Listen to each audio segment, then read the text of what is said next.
Hello दोस्तों, नमस्कार। आपको मेरे प्रॉपर्टी इन्वेस्टमेंट जर्नलिस्ट में स्वागत है। आज का हमारा टॉपिक प्रॉपर्टी के बारे में न होकर जर्नलिस्ट के बारे में है। टॉपिक का नाम है फेथ, यानी कि फेथ इन अल्टीमेट गॉड।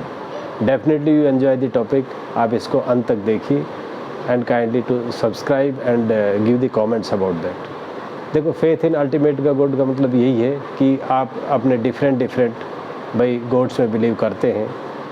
कोई किसी तरह डिफरेंट फेथ है, और यानी कि एक तरह से हम कह सकते हैं कि हम हर अपने किसी भी काम के लिए और किसी भी सिद्धि के लिए हम उनको हर रोज़ याद करते हैं। तो उसी के बारे में आज चर्चा होगी, और फेथ इन गॉड और फेथ इन अल्टीमेट पावर, यही हमारे टॉपिक का नाम है। तो देखो, शुरू में हम एक तरह से अज्यूम करते हैं कि जब ह्यूमन एक तरह से जंगल में रहता था, उस टाइम उसको किससे डर लगता था? जंगली जानवरों से डर लगता था। जैसे जैसे भाई जंगली जानवरों से बचने के लिए उन्होंने अपने भाई एक कबीले बनाए, ग्रुप बनाए, और डेफिनेटली आप कह सकते हो कि human is also a social animal. वो भी एक सोसाइटी में रहना चाहता है। इस तरह कबीलों का फॉर्मेशन हुआ। कबीलों के बाद एक तरह से हमारा रूरल जीवन रहा। रूरल जीवन के बाद लिटिल बिट भाई हम कह सकते हैं कि अर्बनाइजेशन हुआ, और इस तरह से अर्बनाइजेशन से चलते चलते हम अंडर डेवलप्ड और डेवलप्ड कंट्री की तरह ये हमारे फेस चलते रहे। ये एक फेस है। आज भी लोग आदिवासी जीवन जी रहे हैं, आज भी लोग जंगलों में रहते हैं, लेकिन जैसे जैसे वो आगे बढ़ेंगे उनको भी इसी फेस से आना होगा कि भाई आदिवासी जंगली जीवन के बाद उनको जो अभी वो कबीले की फॉर्म में रहते हैं, उसके बाद एक तरह से भाई उनका एक इलिटरेट संगठन होगा, उसके बाद एक भाई रूरल बैकग्राउंड होगा, फिर वो अर्बनाइजेशन की तरफ आएंगे। अर्बनाइजेशन के बाद ये हमारी जो अल्टीमेट एक तरह से कह सकते हो कि आजकल की जो दुनिया है, आजकल के जो हमारा इंडिया है, दैट इज़ हम कह सकते हैं कि अंडर डेवलप्ड कंट्री, और उसके बाद भाई हम कहते हैं डेवलप्ड कंट्री। तो ये फेस हर किसी को भुगतने, हर किसी को मेरे कहने का मतलब है कि देखना पड़ता है। तो जैसे इसके पीछे हमारे रीजन यही रहे हैं कि अल्टीमेट गॉड के पीछे कि हमें हमेशा किसी न किसी चीज़ का डर रहा है, और उस डर से बचने के लिए इस तरह की एक दो पिक्चरों में आपने देखा होगा, इस चीज़ को उजागर किया था कि भाई डर ही एक हमें भाई अल्टीमेट गॉड की तरफ ले जाता है। लेकिन ऐसा नहीं है। आप मुझे मानिए कि मैं भी एक तरह से आस्तिक हूँ, I also believe in God, लेकिन गॉड में इतना बिलीव मत करियो कि गॉड हमारे लिए सब कुछ करेगा। God help them who help them salvage. तो मेरा कहने का मतलब यही है कि भाई जब आप अपना पूरा संघर्ष करो, संघर्ष के जीवन के बाद ही आप ये कह सकते हो कि भाई हम फिर भी असफल होते हैं, तो हमारे लिए गॉड है, और दोबारा हम इस काम को करें तो डेफिनेटली गॉड हमारी हेल्प करेगा और एक अच्छा हमारा जीवन मिलेगा। तो मैं ये कहना चाहूँगा कि भाई जो अल्टीमेट गॉड है वो हमारे डिफरेंट फेथ बने हुए हैं। आप इस चीज़ को सोचिए, किसी तरह का भाई जीवन है, किसी तरह के एक तरह से नियम कानून है, किसी तरह के नियम कानून है, लेकिन बेसिक इन चीज़ों में अगर हम जाएं तो पहले जो एक तरह से अनसिविलाइज्ड ह्यूमन बीइंग जिस तरह कबीलों में रहते थे, तो वहाँ एक तरह से डंडे का राज चलता था। वहाँ यानी कि एक तरह से डंडे से ही सुधार होता था, और उसी के हिसाब से भाई वो आगे बढ़ते थे। लेकिन जैसे जैसे उन्होंने देखा कि भाई डंडा काम नहीं करता, इसमें कॉन्फ्लिक्ट ज़्यादा होते हैं, लड़ाई झगड़े ज़्यादा होते हैं, तो इसको हम कैसे इस तरह से भाई सॉर्ट आउट करें। फिर उन्हें एक फियर क्रिएट करना चाहा कि भाई देयर इज अल्टीमेट पावर, अगर आप ऐसा नहीं करोगे तो आपको भाई जो अल्टीमेट पावर है वो एक तरह से दंड देगा, और उससे बचने के लिए भाई उन्होंने मतलब एक फ़ियर क्रिएट किया, और फियर के हिसाब से उन्होंने एक सोसाइटी को चलाना चाहा। पहले तो उन्होंने डंडे का इस्तेमाल किया, और डंडे के इस्तेमाल के बाद फिर कॉन्फ्लिक्ट्स बढ़े, तो उन्होंने क्या है कि भाई एक फ़ियर क्रिएट कर दिया, यानी कि रिलीजन और एक फेथ क्रिएट कर दिया। उस फेथ के हिसाब से उनका भाई एडमिनिस्ट्रेशन और कह सकते हो सोसाइटी चलने लगी। लेकिन जैसे जैसे अर्बनाइजेशन हुआ, जैसे जैसे एक तरह से ह्यूमन में का भाई कह सकते हो कि माइंड डेवलप हुआ, या एक तरह से सिविलाइजेशन एक अच्छी उसकी तरफ बढ़ी, तो क्या हुआ कि उस टाइम देखो फियर को भी लोग एक तरह से रीजनिंग में तोड़ने लगे कि भाई ये तो सब चीज़ें हजम होने वाली नहीं है, there should be reasoning then only we can follow that. तो फिर उसके बाद क्या आया कि भाई एक तरह से एक भाई रिटर्न कानून बना दिए, नियम बना दिए कि भाई सोसाइटी को तो चलाने के लिए चीज़ें ज़रूरी है, अदरवाइज़ अस्त व्यस्त फैल जाएगा और जिसकी लाठी उसकी भैंस, और इस तरह से फिर मतलब सोसाइटी एक तरह से अच्छी तरह नहीं चलेगी। हालांकि इसमें कुछ जो एरिया थे, कुछ जो भाई इसमें बिलीव नहीं करते थे, वो अब एक तरह से उनका वो राजतंत्र क्रिएट कर ले और एक राजाशाही चला। लेकिन धीरे धीरे जैसे जैसे भाई एक तरह समझ और रीजनिंग का यूज़ होता रहा, तो एक तरह से डेमोक्रेसी और भाई हम कह सकते हैं कि भाई सिविलाइजेशन क्रिएट हुआ। तो सबसे पहले फियर, यानी सबसे पहले दंड, यानी कि एक तरह से भाई उसको पनिशमेंट दो, उससे आप सोसाइटी चलाओ। सेकंड जो हमारा फेस था कि भाई उसको फियर क्रिएट करो और फिर सोसाइटी चलाओ। और थर्ड हमारा जो अभी जो चल रहा है, इसमें देखो ह्यूमन रिसोर्सेज में आप देखोगे कि कन्विंस करो। आपका एडमिनिस्ट्रेशन तभी चलेगा कि जब आप कन्विंस करोगे, यानी कि आपके पास रिटर्न नियम कानून तो होंगे, लेकिन वो रिटर्न कानून सभी के लिए तो है, बट क्या है कि कुछ जो इन्फ्लुएंस लोग हैं वो लूप होल निकाल के और उसका बेनिफिट ले जाते हैं, और जो भाई कुछ अनपढ़ लोग हैं या जो फाइट नहीं कर पाते, इकोनॉमिकली स्ट्रॉन्ग नहीं है, वो एक तरह से इन चीज़ों से वंचित रह जाते हैं। तो फिर एडमिनिस्ट्रेशन में फिर एक प्रॉब्लम आती है।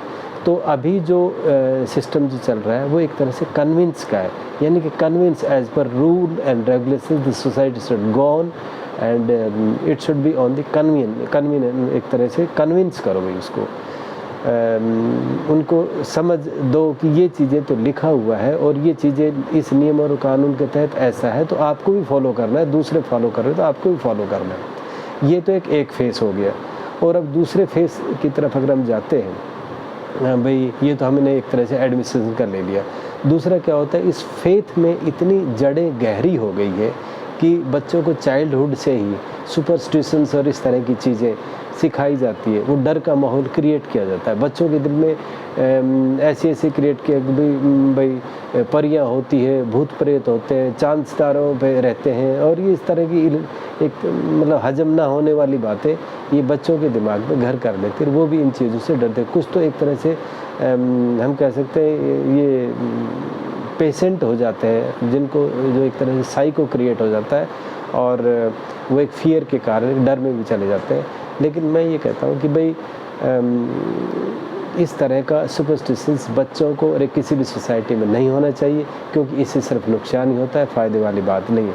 अब जैसे कोई भी कम्युनिटी लगा लो भाई, जैसे मैं किसी फेथ का नाम नहीं लेना चाहता, लेकिन हम कहते हैं कि भाई फलां ने वो मंत्र बांध दिया, या फलां ने कोई पढ़ के वो पर्ची बनाया, जिसका धागा गले में बांध लिया, धागा पैर में बांध लिया। What does it means? ये एक तरह से बंधन है। और आप देखोगे गले में, बाजू में, आप कमर में, पैर में काले धागे बांधने, और उसमें कुछ मणि वगैरह इस तरह की कुछ चीज़ें बांधने, कोई पुड़िया बांधनी। What does it means? मुझे ये समझ नहीं आता कि अच्छे पढ़े लिखे लोग भी इन चीज़ों को फॉलो करते हैं। और देखो ये एक बंधन है, ये आपको हमेशा एक फियर क्रिएट करेंगे। जब आपके पास मालूम टूट जाएगा तो आप सोचोगे ओहो अभी तो मैं पता नहीं मेरे साथ क्या होगा, और ये भाई ये टूट गया और वो मंत्र सब बिखर गए और वो उसमें जो पढ़ के रखा था वो सब चला गया। ये किसी एक फेथ में नहीं है, लगभग ये सभी फेथों में है, किसी में कम है, किसी में ज़्यादा था। तो मेरा वीडियो का मेन मकसद एक तरह से यही आने का था कि ये जो सुपरस्टिशंस है और इस तरह की जो चीज़ें हैं कि पैर में धागा बांध लो, कमर में बांध लो, गले में बांध लो, बाजू में बांध लो, कुछ पुड़िया उसमें डाल के बांध लो, और एक तरह से आपका फेथ क्रिएट हो जाएगी कि आपको एक हीलिंग पावर मिलेगी। देखो ये बंधन है, आप इससे पीछा छुड़ाइए, नहीं तो क्या है कि आप इसमें फंसते चले जाओ। कुछ लोग क्या कहते हैं कि नहीं ये सारी दुनिया ही भाई अल्टीमेट पावर ने बनाई। भाई बनाई है, इट्स ऑल राइट, लेकिन इसमें आप अकेले नहीं हो। इस दुनिया में पता नहीं करोड़ों अरबों कितने जीव हैं, और भाई कितने क्या है, आप तो इन चीज़ को एनालाइज भी नहीं कर सकते। सपोज करो कि आप कभी विजुअलाइज करो कि ये आसमान कितनी दूर तक होगा और इसमें कितनी दुनिया होगी। There is no end of this universe. जब यूनिवर्स का ही एंड नहीं है तो आपका तो अस्तित्व तो इसमें है ही नहीं। तो जस्ट इस जीवन में जस्ट आप मतलब इस पृथ्वी पे आए हो, इस दुनिया में आए हो, जस्ट एंजॉय। इन सब चक्रों में मत पड़ो, और अपनी दुनिया और अपना जो जीवन है एक तरह से बगैर अंधविश्वास के, बगैर सुपरस्टिशंस के, और बगैर किसी फेथ के फियर के अंडर आप ना चलो। मेरे कहने का मतलब कि किसी फेथ के अंडर जो फियर क्रिएट किया जाता है उसके बस मत रहो। हाँ, देयर इज़ अल्टीमेट पावर, आप उस पावर में बिलीव रखिए, लेकिन उस पावर में आप इसीलिए बिलीव रखिए कि कभी आपको लगे कि आप अपनी प्लानिंग में, अपनी कामयाबी में सफल नहीं हो रहे, किसी बीमारी ने ऐसा आपको घेर लिया जो आपके बस के बाहर है, तो उस time believe in ultimate power कि अल्टीमेट पावर है और वो मुझे ज़रूर बचा लेगी, वो मुझे ज़रूर रास्ता दिखाएगी। तो आप इस होप को आप अपने दिल में ज़िंदा रखिए कि there is ultimate power. But आप एक नॉर्मल चीज़ों के लिए और मतलब आप इस तरह से न सोचिए और एक अंधविश्वास दिमाग में मत पालिए जिससे कि आप किसी दूसरे ही चक्रों में पड़ जाओ और आप इससे निकल ही नहीं पाओ। कभी कभी तो ऐसा होता है कि भाई कुछ कहते हैं कि अपशकुन हो गया, फला की शक्ल देख ली तो मेरा दिन खराब हो गया। कितनी ओछी बातें हैं। इस पढ़े लिखे जीवन में आप इस तरह की बातें करोगे तो आप कौन, कैसे सिविलाइज आपको माना जाएगा।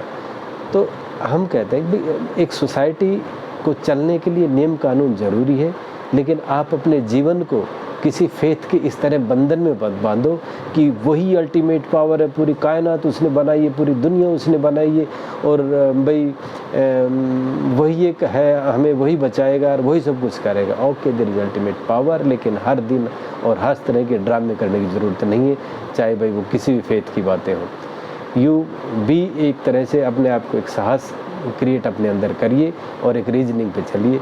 किसी को दुख मत पहुंचाइए, भाई एक तरह से जानबूझ के किसी को मानसिक और शारीरिक पीड़ा मत दीजिए। यही एक फेथ है और एक अल्टीमेट पावर में आप विश्वास रखिए। आप दुनिया भर के जो अंधविश्वास है इनको पीछे छोड़िए।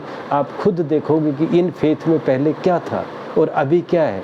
जब अगर फेथ कायम रहता है तो हर समय एक तरह से कांस्टेंट रहना चाहिए, उसमें फ्लेक्सिबिलिटी नहीं आनी चाहिए। लेकिन धीरे धीरे जैसे जैसे हमारी सिविलाइजेशन बढ़ती है, जैसे जैसे हमारी रीजनिंग पावर बढ़ती है, अवेयरनेस बढ़ती है, तो इन फेथ के बंधन हमें अपने आप ही धीरे धीरे टूटते चले जाते हैं। तो मेरे स्पेशली उन पढ़े लिखों से जो एजुकेटेड लोग हैं, जो एक तरह से आप लिटरेट में जिनको हम काउंट कर सकते हैं, कि एटलीस्ट सोचिए, इस बंधन से बाहर निकलिए, जीवन में संघर्ष कीजिए। अगर जीवन में संघर्ष करोगे तो ही आप आगे बढ़ोगे। आप इन चीज़ों के पीछे रहोगे और इनके चक्करों में पड़ोगे तो अपने आप को स्पाइल नहीं, अपनी एक जनरेशन को स्पाइल करोगे, अपनी सोसाइटी को स्पाइल करोगे और अपने एक तरह से कबीले को, एक तरह से भाई अपने जो आपके नियर एंड डियर है, जो आपके कांटेक्ट में है, उन सबको स्पाइल कर रहे हो। तो बी ऑन द रीजनिंग। ये दुनिया एक तरह से फिजिकल और एक कह सकते हो कि केमिकल लोचा है और इससे बड़ा कोई चीज़ नहीं है। आप ज़्यादा इसी में डीप मत जाइए। ये एक तरह से भाई हम कह सकते हैं कि भाई ये एक भाई जीवन का सिस्टम है जिसे हमें जीना है और जितने दिन हम यहाँ पे इस दुनिया में हैं तो हम बड़े आराम से जिएंगे, खुश होकर जिएंगे, एक दूसरे की मदद करके जिएंगे। ऐसा नहीं कि एक दूसरे को हम उलझा के जिए। तो यही मेरा स्पेशली इस वीडियो का मैसेज था। Have a believe in A ultimate God, लेकिन वो तब के लिए कि जब आप एक तरह से असहाय हो जाए। लेकिन जब तक आप में हिम्मत है, आप अपने ऊपर विश्वास करिए और आगे बढ़िए। Thank you very much. ये एक मेरा मैसेज था, लिटिल बिट सीरियस हो गया था। I think you may give any remarks which you may not like of such type of things, but मेरे दिल में आया और मैंने ये भाई एक तरह से मैसेज आपको दे दिया। It is up to you that which way you will follow. Thank you very much. Thank you.